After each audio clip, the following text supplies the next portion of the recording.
जब तक भारत का संविधान इस देश में लागू नहीं होगा, जब तक बात बनने वाली नहीं है। हम पूरे देश में जाएंगे, पूरे देश में जा जाकर लोगों को तैयार करेंगे, लोगों से कहेंगे कि भारत के संविधान को लागू करने की लड़ाई लड़िए, क्योंकि जब से देश आज़ाद हुआ है, जब से संविधान लागू हुआ है, संविधान को सरकारों ने अपनी नीयत, जो इनकी बेईमानी की जो नीयत है, उसके आधार पर इन्होंने लागू नहीं किया है। हमारी मांग है कि भारत के लोग तैयार हों भारत के संविधान को इस देश में लागू कराने के लिए, और जब तक देश में संविधान का लागू नहीं होगा, जब तक बात बनने वाली नहीं है। अगर पूर्ण रूप से भारत का संविधान लागू हो गया तो फिर देश में प्रधानमंत्री को कहने की आवश्यकता नहीं है कि हम 80 करोड़ लोगों को 5 किलो अनाज देते हैं।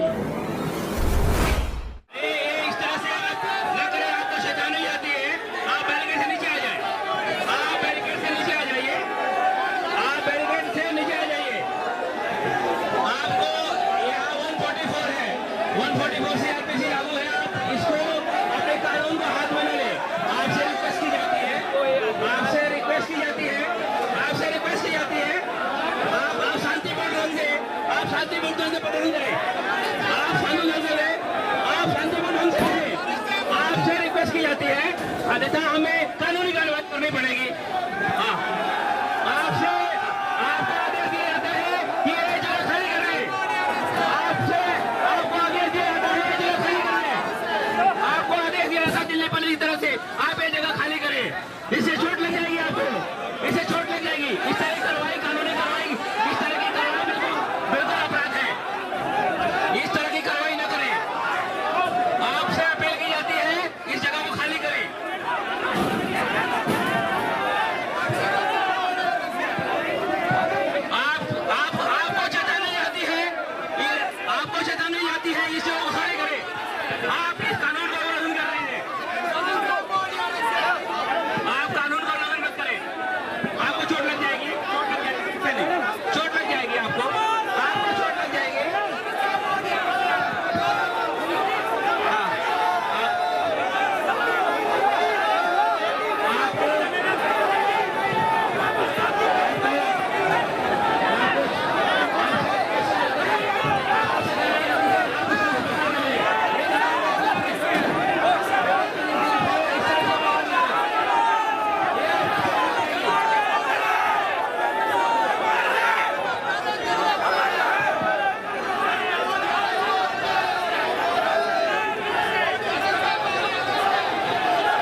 जातिवादी पुलिस मुर्दाबाद! जातिवादी पुलिस मुर्दाबाद! हम बाबा साहब की मूर्ति को लगवा के छोड़ेंगे, आज नहीं तो फिर लगेंगे। बाबा साहब को अपमान नहीं सहेंगे। बाबा साहब ये मोदी जी संविधान की शपथ लेते हैं और बाबा साहब की प्रतिमा हटवाते हैं। इसका जवाब आने वाले चुनाव में दिया जाएगा। ये मोदी जी सूत्र का बेटा होकर के बाबा साहब का अपमान करता है। इसका जवाब खुद ही गिरफ्तारी दे रहे हैं। खुद ही गिरफ्तारी दे रहे हैं, बस में बैठे जाके। झूठी नहीं, सच्ची गिरफ्तारी देंगे, और जब तक मूर्ति नहीं लग जाएगी जब तक वापस नहीं आएंगे। लग रहा है कि ये वर्तमान में जो सरकार है मूर्ति लगाएगी आपकी। बाध्य करेंगे सरकार को, government of the people, by the people, for the people. और जो लोगों की सरकार होती है, लोगों के द्वारा होती है, लोगों के लिए होती है, उसे लोगों की बात माननी पड़ेगी। इनका थाना भर देंगे, इनका पार्लियामेंट जो हल निकलेगा कुछ, बिल्कुल हल निकलेगा। अभी तो ये छोटा सा ट्रेलर था, अभी छोटा सा मैसेज दे रहे थे तो शांतिपूर्वक धरना दे रहे थे हम लोग। अगर मूर्ति पुनर्स्थापित नहीं होती है तो बहुत बड़ा एक जनसैलाब होगा बहुत जल्दी। 2 अप्रैल दोहराने के लिए तैयार हैं आप लोग? 2 अप्रैल को दोहराने के लिए ऐसे 1000 2 अप्रैल हम लोग दोहरा देंगे, अगर हमारी इस तरह से शर्तें नहीं मानी सरकार ने तो।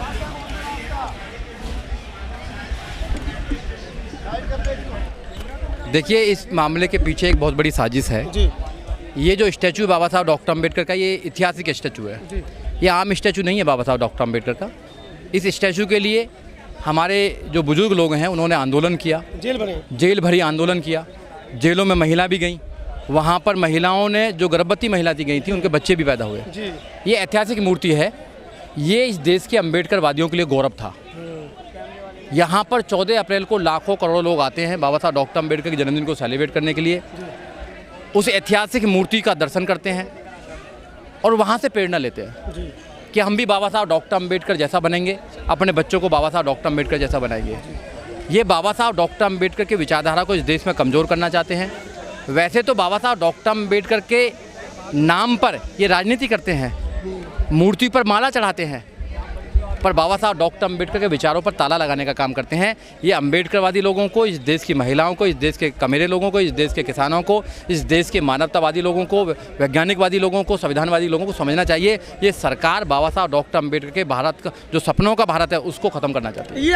ये आप आरोप लगा रहे हैं। सरकार कह रही है हमने अरबों रुपए के संग्रहालय, अम्बेडकर इंटरनेशनल, 26 अलीपुर, कई 100 करोड़ रुपए लगाकर बना दिए हैं। जब मिल की ज़मीन खरीद ली है, विदेशों में बाबा साहब की ज़्यादा पढ़े लिखे बैठे वो सब उन्होंने खरीद लिए। इतने बड़े काम उन्होंने कर दिए। अभी मैंने एक शब्द बोला था कि मूर्ति पे माला, विचारों पे ताला। अगर बाबा साहब डॉक्टर अम्बेडकर इतने ही प्यार करते हैं तो 2017 में संसद मार्ग पर भारत के संविधान की प्रतिलिपियों को जलाने का काम किया, मगर देश के प्रधानमंत्री चुप रहे। He was the silent. बिल्कुल कोई बयान नहीं आया। 2017 में उन्हीं के MP ने, अनंत कुमार हेगड़े ने बोला we are here to change the constitution of India. 2014 में जब आए थे तब भी 2017 में बोला, ये ओपनली स्टेटमेंट दिया, मगर देश के प्रधानमंत्री ही वॉज द साइलेंट, वो चुप रहे। 2023 में देवर राय ने बोला कि भारत के संविधान को रीराइट कर देना चाहिए, मगर भारत के जो प्रधानमंत्री वो चुप रहे। और 2024 में जब आम चुनाव आया तो उन्होंने ओपनली बोल दिया कि हमें 400 पार करा दिए, भारत के संविधान को बदल देंगे। ये किस मुंह से कहते हैं कि बाबा साहब डॉक्टर अम्बेडकर के भारत का जो उनके सपनों का भारत को बचाना चाहते हैं? ये बाबा साहब डॉक्टर अम्बेडकर के संविधान को बचाना चाहते हैं। और जब देश की महान जनता ने इनको जवाब देने का काम किया तो देश के प्रधानमंत्री मोदी जी ने पहले दिन ही भारत के संविधान को सर पर लगा लिया। तो ये क्या है? ये नाटक नहीं तो क्या है? ये उनके शंकराचार्य भी कह रहे हैं कि हम आग लगा देंगे। ये दिखावा करते हैं, दिखावा। ये भारत के संविधान के अगेंस्ट है। जो भारत का संविधान प्रत्येक नागरिक को सशक्त बनाने का अधिकार देता है, भारत का संविधान इस देश को मजबूत बनाने का जो काम करता है, देश का संविधान जो कहता है be the people of India, हम भारत के लोग, उसको मजबूत करने का काम करता है, उसको एक कमज़ोर कर रहे हैं। ये तो देखा नहीं, जितने बाबा आते, बाबा कहाँ चले गए? अब जनता के सामने बाबा कहाँ चले गए? तो बाबाओं ने इस देश में जो हंगामा मचाया, तो बाबा साहब डॉक्टर अम्बेडकर के संविधान ने उनका इलाज कर दिया, अम्बेडकरवादियों ने इनका इलाज कर दिया। तो अब अफसोस की बात यह है कि जो अभी ये जो लोग आए हैं कि भारत के संविधान को बचाना चाहते हैं, लाल किताब लेकर कुछ घूम रहे हैं। अब इन्होंने, जब इनकी सरकार थी तो कभी तो भारत के संविधान को स्थापित नहीं किया, कभी भारत के संविधान को इम्प्लीमेंट नहीं किया। अब सवाल ये है कि क्या ये लोग लड़ाई लड़ेंगे बाबा साहब डॉक्टर अम्बेडकर के लिए? क्या ये लोग संसद में आवाज़ उठाएंगे कि जो बाबा साहब डॉक्टर अम्बेडकर की ऐतिहासिक मूर्ति थी उसको वहीं स्थापित किया जाए? अब देखना ये है। विपक्ष भी शांत है, विपक्ष भी चुप है, जबकि वो भी लोकतंत्र और संविधान को लेकर चुनाव लड़ा था। बिल्कुल बिल्कुल, संविधान को लेकर अपने माथे पर संविधान को लगा रहे हैं, अपने सर पर संविधान को उठाकर ले जा रहे हैं। तो इन लोगों को ये स्थापित करना चाहिए कि हम बाबा साहब डॉक्टर अम्बेडकर से प्यार करते हैं, बाबा साहब डॉक्टर अम्बेडकर की आइडियोलॉजी से मोहब्बत करते हैं, बाबा साहब के संविधान से अगर हम इस देश को चलाना चाहते हैं तो बाबा साहब डॉक्टर अम्बेडकर के स्टैचू को पुनः वहाँ पर स्थापित किया जाए।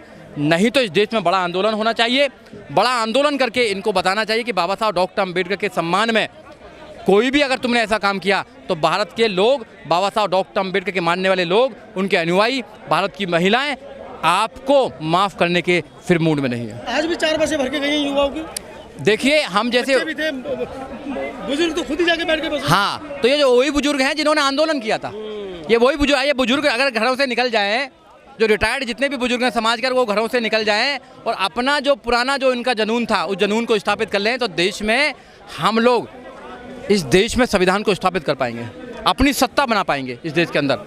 हम इस देश के अंदर इन मनुवादी लोगों जो ताकत है उनको जवाब दे पाएंगे। जो लोग घरों में बैठे हैं, इतना सब कुछ होने के बाद भी निकल नहीं रहे हैं, कहीं ना कहीं दूसरी व्यवस्थाओं में, उनसे क्या कहना चाहेंगे? देखो, हम जैसे लोगों को, जो एक्टिविस्ट है, उनकी जिम्मेदारी ज़्यादा बन जाती है। जब देश के 2017 में यहाँ पर पार्लियामेंट में भारत के संविधान के प्रतिलिपि को जलाने का काम किया, तो आप उसके गवाह हैं। मैंने अपनी अध्यक्षता के अंदर दिल्ली के अंदर 23 दिसंबर 2018 से लेकर 29 दिसंबर 2018 तक कॉन्स्टिट्यूशन अवेयरनेस कैंपेनिंग चलाई थी पूरी दिल्ली के अंदर। लोगों को संविधान बांटे थे लगभग हज़ारों की तादाद में, लोगों को जागरूक करने का काम किया। इस संविधान को हम जब से लेकर चल रहे हैं, और ये हरियाणा में भी हुआ, बिहार में भी करा, हमारे साथियों ने पूरे देश में जाने का काम किया। और जिस संगठन में मैं काम करता था उस संगठन के नेताओं ने भी संविधान को उठाने का काम किया। हमने पूरे देश में एक डिस्कोर्स पैदा करने का काम किया कि भारत का संविधान ही आपको अधिकार देता है, गारंटी देता है। तो लोगों ने उस बात को मानने का काम किया। मुझे खुशी है कि 2024 में भारत के संविधान पर इस देश में चुनाव हुआ। अब मैं पूरे देश के अंदर नौजवानों को आपके चैनल के माध्यम से कहना चाहता हूँ कि भारत के संविधान को इस देश में आपको इम्प्लीमेंट कराना है, क्योंकि भारत का संविधान आज तक इस देश में इम्प्लीमेंट ही नहीं हुआ है। जब तक भारत का संविधान इस देश में लागू नहीं होगा, जब तक बात बनने वाली नहीं है। हम पूरे देश में जाएंगे, पूरे देश में जा जाकर लोगों को तैयार करेंगे, लोगों से कहेंगे कि भारत के संविधान को लागू करने की लड़ाई लड़िए। क्योंकि जब से देश आज़ाद हुआ है, जब से संविधान लागू हुआ है, संविधान को सरकारों ने अपनी नीयत, जो इनकी बेईमानी की जो नीयत है, उसके आधार पर इन्होंने लागू नहीं किया है। हमारी मांग है कि भारत के लोग तैयार हों भारत के संविधान को इस देश में लागू कराने के लिए। और जब तक देश में संविधान का लागू नहीं होगा, जब तक बात बनने वाली नहीं है। अगर पूर्ण रूप से भारत का संविधान लागू हो गया तो फिर देश में प्रधानमंत्री को कहने की आवश्यकता नहीं है कि हम 80 करोड़ लोगों को 5 किलो अनाज देते हैं। फिर फ्री की रेवड़ी बांटने की जरूरत नहीं है कि फ्री की रेवड़ी बांट कर वोट लेने का काम कर रहे हैं। फिर देश में जो हत्याएं होती हैं दलितों की, जो माइनॉरिटीज़ की जो हत्या होती हैं, वो हत्या होनी बंद हो जाएंगी। इस देश में कानून का राज हो जाएगा, संविधान का राज हो जाएगा। इस देश में 3 चीज़ फ्री होनी चाहिए, बस, और कुछ फ्री नहीं होनी चाहिए। एजुकेशन फ्री होनी चाहिए, जो फंडामेंटल राइट्स है हमारा। वो तो निजीकरण कर दिया उन्होंने सब। हाँ, निजीकरण, वही मैं कर रहा हूँ। एजुकेशन को फ्री नहीं करना चाहते, जो इंसान को सशक्त बनाती है। बाबा साहब डॉक्टर अम्बेडकर ने कहा है कि एजुकेशन, शिक्षा वो शेरनी का दूध है, जो पिएगा वो दहाड़ेगा, कहीं भी दहाड़ेगा वो।